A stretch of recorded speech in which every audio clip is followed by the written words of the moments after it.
I've been transformed. I've been transformed. Never going back. I've been transformed. Never going back. Better than before. Never going back. I've been transformed. Never going back. This means war. Ready for all that. I've been transformed. Transformed. We all want to be transformed in one way or another. How do I know this? Because I watch TV every once in a while. And just about every single commercial, if you're crazy enough to watch the infomercials, all of that stuff is designed toward transforming us, changing us in one way or another. This shirt would fit a little nicer if I didn't have, if I looked more like that, right? It wouldn't be quite that lump that's there. Yeah, Jason, get that pose. That's a good one right there. He's taking pictures back there. We all want to be transformed in one way or another. I've been waiting for that cream that comes out that grows your hair back. We all want to be, I got a boo from over here. I don't even know what to do with that, Jared. I'm just like, what? We all want to be transformed in one way or another.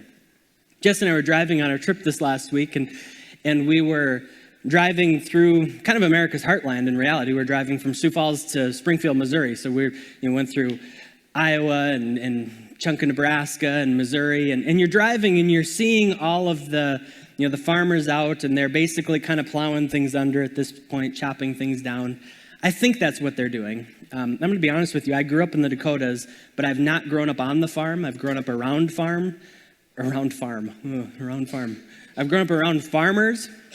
I know very little about farming, I'm going to be honest with you. I'm a city kid. I understand, that the farm is where you go to ride the four-wheelers is mainly what I understand about farming. So we were talking, though, as we're watching them, and one of the things that we got to talking about was the power of a seed. I actually went and picked up just a little container here of some mustard seeds. The famous verse that Jesus talks, and he says, if you'll have faith just the size of a mustard seed, then you can say to this mountain, move, and it will be moved. I wonder if you can see my mustard seed here? No? Well, what's wrong with you guys? Right here. If you can't see that one, well, maybe, just have this on. Maybe you can see this one. Tiniest little seed. This mustard seed. We're not going to talk about that verse that saying in particular by Jesus today, but it gives you an image of just how tiny this seed that you are all so blind and for some reason you can't see it. It's tiny, and yet what a seed can produce. This seed in particular will produce this tree, a mustard tree. Isn't that incredible to think of? This tiny seed looks like it amounts to nothing, looks like it could never be anything. In fact, if I dropped this on the floor right now, we would have a hard time finding it. When they're cleaning the church, they'd probably be upset with me because there's seeds on the floor. But other than that, we would have a hard time finding it. But that results in something amazing, something beautiful, something life-giving, something huge. And we were talking about that, the power of a seed. The power of a seed. And what I got to thinking about in terms of my message this morning is the power of a seed in our heart. We can plant different seeds in our hearts, in our minds, right? We can plant seeds of anger, seeds of bitterness, seeds of disappointment, seeds of envy, jealousy. And they might start off as this tiny seed that you can barely even tell is there. But over time, and with enough care, with enough focus on that seed, it grows and grows and grows until it becomes this huge part, and maybe not even a huge part of our lives, but it becomes the focus of our lives.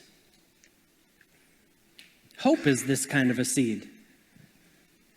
I think in all of us, there's a small seed of hope that's planted from the time we're born.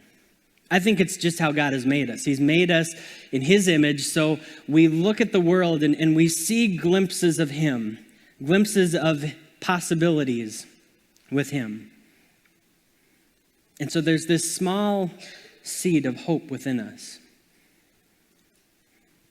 I was reading and I came across a story that I thought fit well. There was a man who came upon a Little League game.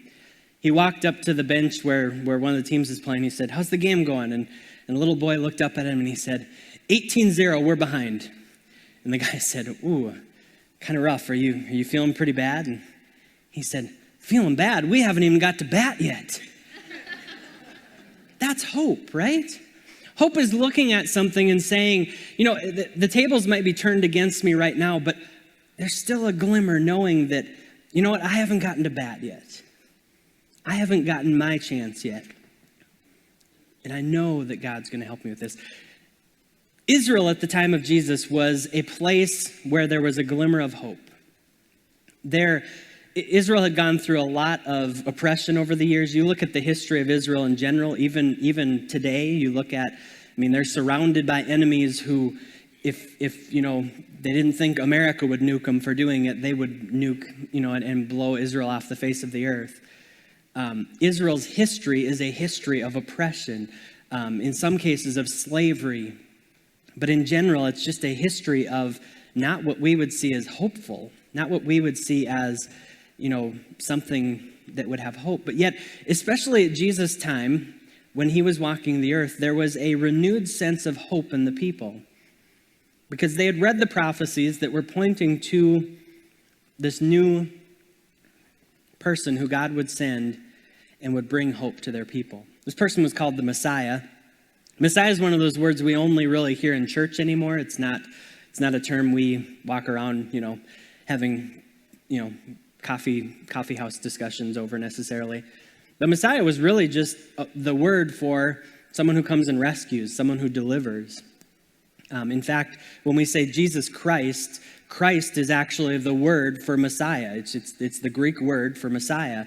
It became for us his name, Jesus Christ, but what they were really saying initially was Jesus the Messiah by saying that. Well, there was a lot of hope at Jesus' time in Israel because they saw the potential of this coming Messiah. And what this coming Messiah was going to do is he was going to rise in power. They believed he was going to rise in military and in political power, and he was going to raise up Israel back to its rightful place, raise them out of oppression, raise them out of this place of humility and this place of shame, and instead raise them up to be, again, a power and a nation that the other nations look to as an example of how to live and who to be. There was this seed of hope that was growing, and young Jewish children would hear about this in their teachings from the rabbis, and as they grew up, they would learn about this coming Messiah who was going to bring this hope. And all of a sudden, 12 men were introduced to this man who comes walking on the scene. He says, "Follow me." They follow him. But they're introduced to this man who presents something that the seed of hope starts to really jump within them and go, "Wait a minute.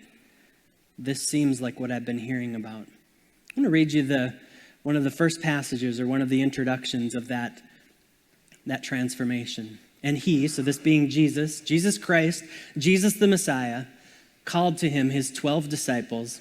He gave them authority over unclean spirits to cast them out and to heal every disease and every affliction.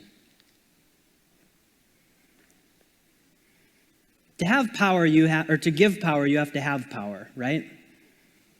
Many of you work in an office or a retail space, wherever you work. If I were to walk into your office tomorrow, you're sitting at your desk or in whatever your workspace is, and I walk in and I announce to you, and with great gusto, and maybe I do flex then, Mark, I don't know.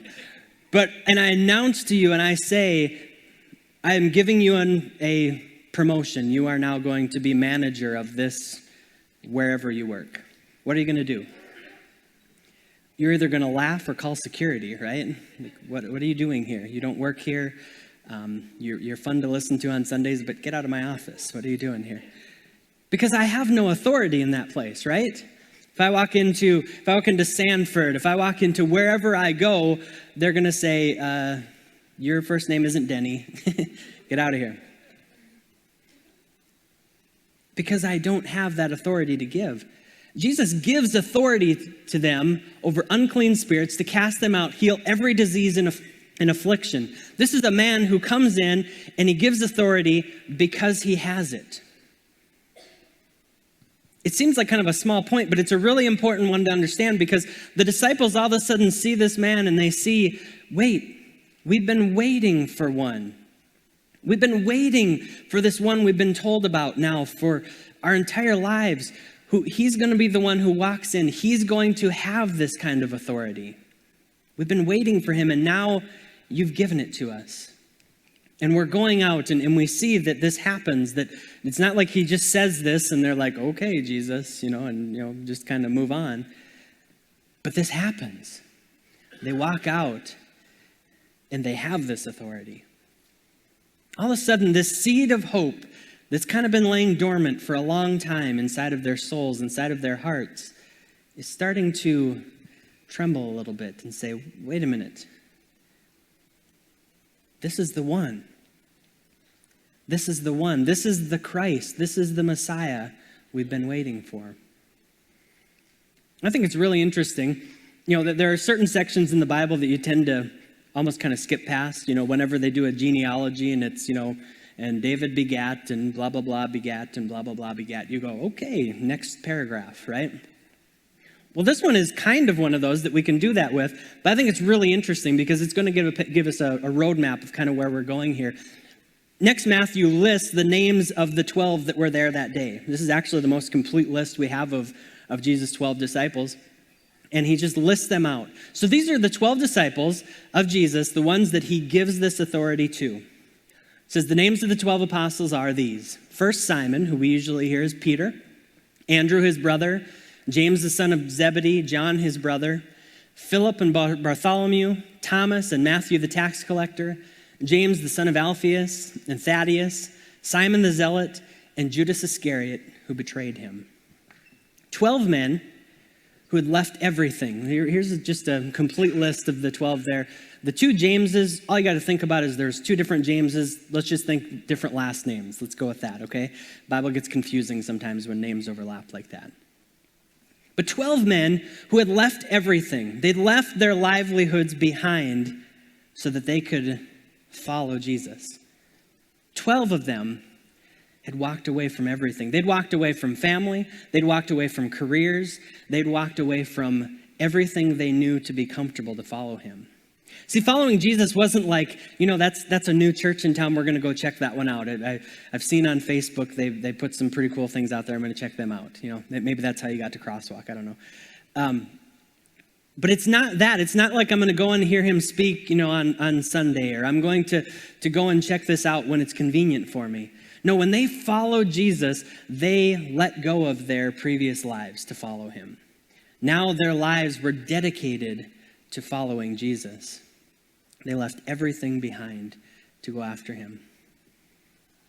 And 11, almost all of these men, not only gave up everything to follow him, but eventually made the ultimate sacrifice to follow him all the way to the end.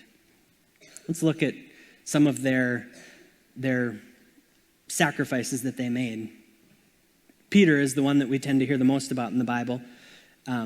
When he was faced, so these are all how these men died. Many of them died actually preaching the gospel, preaching about Jesus, even after he was crucified. Peter was crucified upside down.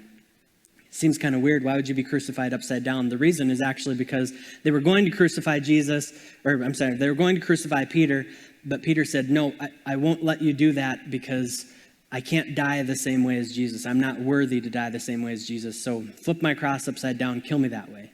So they did. That was very nice of them, wasn't it, to grant his wish. Crucified upside down. Andrew wasn't given the choice of that, so he was crucified. James, our first James, was thrust through with a sword, so he was stabbed through and bled out. John is one of the most interesting stories. He was the only one of the 12 who died of natural causes, but it's not for lack of trying. The religious leaders actually threw him in a boiling cauldron of oil. Sounds like a fun day, right? Hey, let's throw you in some boiling oil. Threw him in there, but when he survived his execution, they were also freaked out by him. They sent him to an island and said, we never want to see you again. You scare us, basically. And that's actually where John went and wrote what we know as the book of Revelation today. God revealed that to him. Amazing story. Philip was tortured and crucified. Bartholomew was flogged to death. Thomas, we hear him as Doubting Thomas. Does this sound like doubting? He was tortured and burned alive. He was actually tortured with burning plates that they would press onto his flesh, and it would burn him. But then eventually they just burned him alive. Matthew was stabbed in the back. James, our second James, was dropped, clubbed to death. He was actually dropped from the pinnacle of the temple, pushed off as he was preaching the gospel. But when he failed to die, when he hit, and that's a high drop. When he failed to die, when he hit the ground, they clubbed him to death at that point. Thaddeus was beaten to death with sticks, and Simon was another one who was crucified. 11 men, 11 of the 12, believed in Jesus. They had walked with him so closely that they were willing to go through these kinds of deaths, still proclaiming the name of Jesus, still proclaiming the gospel of our Lord. Can you imagine? I don't know about you, but when you meet someone who can change your life, you tend to, there's this hope that springs up that all of a sudden starts to overshadow everything else. It could be a doctor. You've had this medical problem for years, and you've had these things going on for years, but now, the right doctor has come along. Finally, they've found a solution. Whoever that person is, you start to have this hope. These men had found a hope in Jesus that nothing could replace, nothing could take it away. But there's one glaring hole there, one glaring blank spot at the bottom of that slide, the bottom of that screen. Judas Iscariot. We know Matthew is so diligent in making sure we know who Judas is as he lists. He says, in essence, at the end of that, he's listed all the other disciples, and he says, oh yeah, and Judas Iscariot, the one who betrayed him. Wouldn't that be awful if that became your identifying mark? Your last name, in essence, became the one who betrayed Jesus. One guy in history gets to have that mark on his name forever, and it's Judas Iscariot. And we tend to think of Judas then as this horrible, awful guy. He's the one who betrayed Jesus. He's the one who sold him out and sent him up the river to be crucified. And he kind of is, so I'm not going to sugarcoat that too much. But yet, we forget that Judas was one of the 12. There was a point that there was a seed of hope rising in Judas when he saw Jesus. He, just like the other 11, had left everything to follow Jesus. So what is it? What happened to Judas? What happened to him? 11 would go to the point of dying for Jesus, but one would be the death of him. 11 would give up the ultimate sacrifice. What happened to Judas? What happened to him? We don't have a lot of information on Judas as far as what he, some of his background, a lot about him. We were discussing on our trip in terms of why we don't have as much information. Judas doesn't talk a whole lot in the Bible. We don't get a lot. And we said, it would be interesting even to hear from the perspective of, and even Judas was amazed, by this miracle or something like that, because that's how we tend to think of it. We don't know a lot, but there is one story that really grabs our attention when it's thinking about this angle. What happened to Judas? It comes from Matthew 26, and it starts off by saying, then one of the 12. So then is going to point back to something we'll come back to in just a minute. But it says, then one of the 12, whose name was Judas Iscariot, went to the chief priests and said, what will you give me if I deliver him over to you? Think about it this way. Judas has Jerusalem's most wanted in his sights. He says, hey, I'm one of his 12 best friends. You guys want him? You guys want his head on a platter? You want him delivered to you? I'm the guy who can do that. He says, what will you give me if I hand him over to you? And they paid him 30 pieces of silver. And from that moment, he sought an opportunity to betray him. I said the then was pointing back to something. It seems that this is a moment where something has changed in Judas' heart. Remember, he had to have had this seed of hope, this seed of something that he saw in Jesus where he was saying, this is a man I want to follow. There's something different about him. He has a power. He speaks with a power. He acts with a power that I've never seen before. I want to follow after him. He had this seed of hope that was rising up in him. But we see here that seed of hope has been replaced with a different kind of seed. Something else is growing in Judas' heart, in his soul right now. And where this reaction is pointing back to is actually a story, a really interesting story, where Jesus and his disciples are in the home of a man named Simon. Simon is an interesting character to try to fully figure out. We know from Luke's account, so you think about the four Gospels, that's Matthew, Mark, Luke, and John. Those are four different accounts. It's kind of four different perspectives on Jesus' story, his time on earth. And in Luke's Gospel, in his account, he talks about this story, and he explains to us that Simon was a religious leader.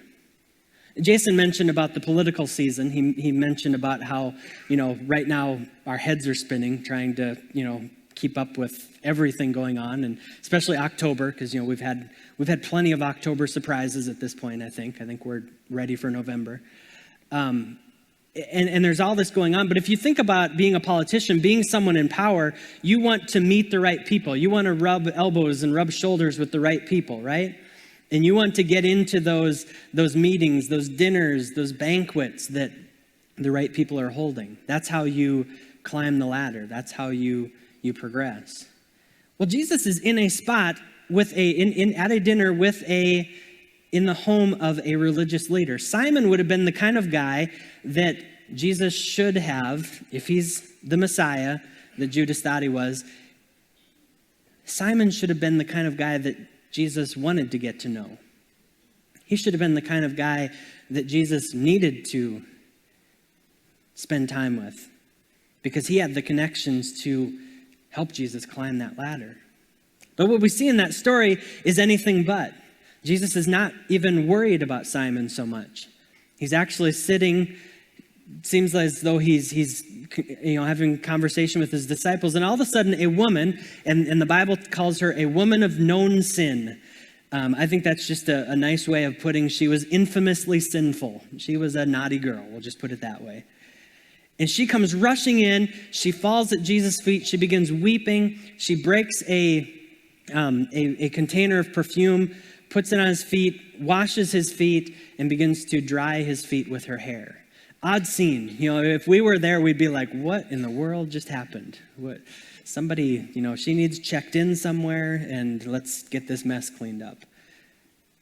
But Jesus recognized it for what it was. He recognized that this was someone who had come with a true heart of worship. It wasn't anyone with a motive or anything like that. She recognized who she was, and she worshiped him. That's a whole nother sermon in itself. But the important thing is that Judas, it says, then went out and looked to betray him, looked to sell him out. A lot of people have talked about the reason for that being greed. The reason for Judas' betrayal being greed. We know that he sold him out for 30 pieces of silver. He goes to the chief priest and does that. The fact that he's going to the chief priest actually really means that they probably paid him with what are called sanctuary shekels. 30 pieces of silver. You don't have to remember sanctuary shekels. There will not be a quiz before you leave. Don't worry. But 30 pieces of silver, and this kind of silver, I believe they're about 76 cents in our, if you translate them to the American dollar today. So $21.60 out of these 30 pieces of silver. Let's just say $20. Judas has, Jerusalem's most wanted. He's ready to turn him over. If his motivator is greed, do you think he'd really sell him out for $20? It just seems a little odd, right? I mean, he could have gotten so much more. He could have asked for so much more. But he doesn't. And that's why I don't know that greed was the motivator. I really feel like the motivator was something else. I think that when he left Simon's house, there'd been this new seed that had kind of started to rise up in him, and this new idea of saying, Jesus just is not the Messiah I expected. Jesus wasn't the Messiah that Judas expected. He's supposed to be someone who's rising in power. He's supposed to be someone who is powerful, who is authoritative, and is understanding the process he needs to go through to bring Israel back to its rightful place. And here he is wasting time on a woman, and most scholars actually believe the woman coming in was a prostitute. Why would he waste time on this woman who comes in and falls at his feet weeping and push her away? You've got important people. You've got important things to do, Jesus. Because Jesus wasn't the Messiah that Judas expected. Disappointment is an ugly thing for us. When we're disappointed, when we have an expectation, we have a hope, and it's not met, that disappointment can be an ugly, ugly seed that starts to grow within us. While we were in Missouri, we got just one day, we ran over to Branson. My 7-year-old had the quote of the day. She looked around and she said, "Mom, Dad, why are there so many old people?" I said, "Well, because it's Branson, It's just, that's who's in Branson." But we had a blast, and we drove around. We just kind of drove around mostly. We didn't really do any shows or anything because it was just kind of a side trip. But the one thing we did do is we went to the Titanic Museum. They have a beautiful museum there that's all focused around the Titanic. And you go through and you learn about all these different people who rode on the Titanic. You learn about crew members and everything. I mean, it's really an amazing deal to go through. But as we were going through, toward the end, we actually came across the story of a woman. Her name was Winnie Gill. Winnie had just been newly married 2 months into her brand new marriage when her and her husband were supposed to board the Titanic to I was going to say sail, I don't know, to ride the boat over to New York City, where they were going to start their brand new, beautiful new life over here in America. They had all the hope in the world, just as we always do when we're newly married and, we're ready to face the world. My wife laughs. That's a great, that is a great testimony to our marriage right there. Anyway, back to what we're really talking about. All the hope in the world, 2 months into marriage. They're supposed to board the Titanic together. They weren't able to get quite enough money together, so they end up, just the husband goes over so that he can work and he can save enough money. She's going to be coming 2 weeks later. Of course, we know the story of the Titanic. It hits the iceberg, it sinks, and with it, all of her hopes, all of her dreams are gone. Winnie Gill is so grief-stricken by this experience, by this loss, that she is struck mute. She literally cannot speak for the next 20 years of her life. 20 years. She actually learns how to communicate with her father, who she lives with for the next 20 years. Learns to communicate with a whistle, at least to be able to communicate. Disappointment is a powerful, powerful feeling. Judas was disappointed. Jesus wasn't the Messiah that he expected. And all of a sudden, this seed inside of him had gone from hope to now disappointment. It had gone from this overwhelming sense of promise of what could be to where he was now completely disappointed, completely overwhelmed by what he thought was now a lost cause. So he rushes out. He sells Jesus out for, barely anything. And by the time he realizes what he's done, he realizes it's too late, and he realizes what he's done. He's just completely out of hope at this point. He runs out, and the Bible tells us that he hangs himself. He'd given up his hope, sold it out for disappointment because Jesus wasn't who he expected he was. And now he has made the ultimate bad decision. He's made the one bad decision he cannot turn back from. Judas isn't one of these guys we talk about a lot in church. He's not one of these guys that you're going to do a 6-week series on Judas. First of all, because we don't have a lot of information, but also we don't really like Judas. We don't really like to talk about him because he's that guy. But I think when we understand him from this perspective, we all hate the fact that we relate with Judas maybe a little bit more than we wish we did. Because I think it's natural, I think it's human that we all have moments of disappointment with God.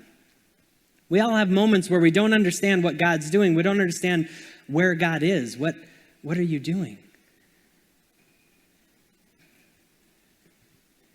And that's natural.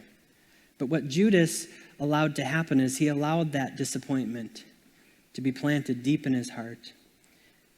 He thought about it, and every time Jesus spoke, and every time Jesus did something against what he thought he ought to do, what Judas thought he ought to do, that seed got a little more water on it. Because he dwelled on this, that this isn't who you're supposed to be. Don't you understand? You have the opportunity.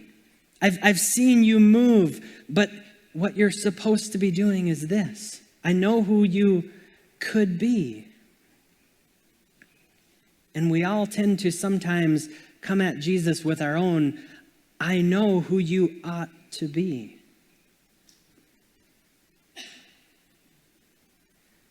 Why didn't you do it this way? Why wouldn't you do it this way?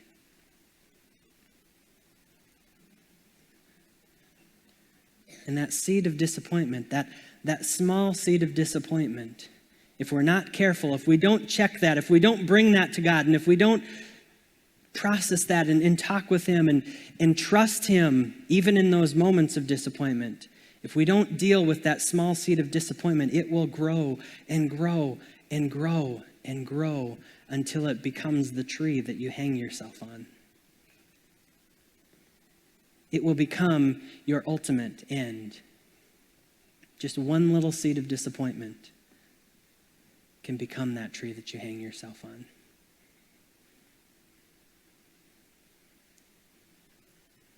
Have the worship team come. I've been thinking about this because in some ways this is a hard message. This is one of those that hits us all, and maybe even now you're feeling a tinge of, boy, this is hard to hear. And part of the reason it's hard to hear is because we're all prone to some type of disappointment.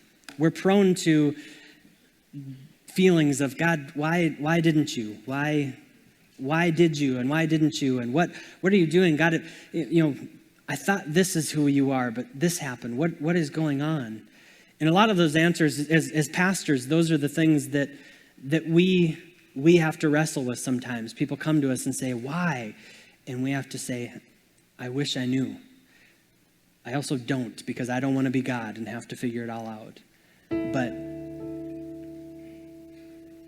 it's not that a small seed of doubt, a small seed of disappointment in itself is bad. That's human. But we have to be careful that we check that we bring that to the Lord. David, read the Psalms, and half the Psalms are David saying, God, why, in essence?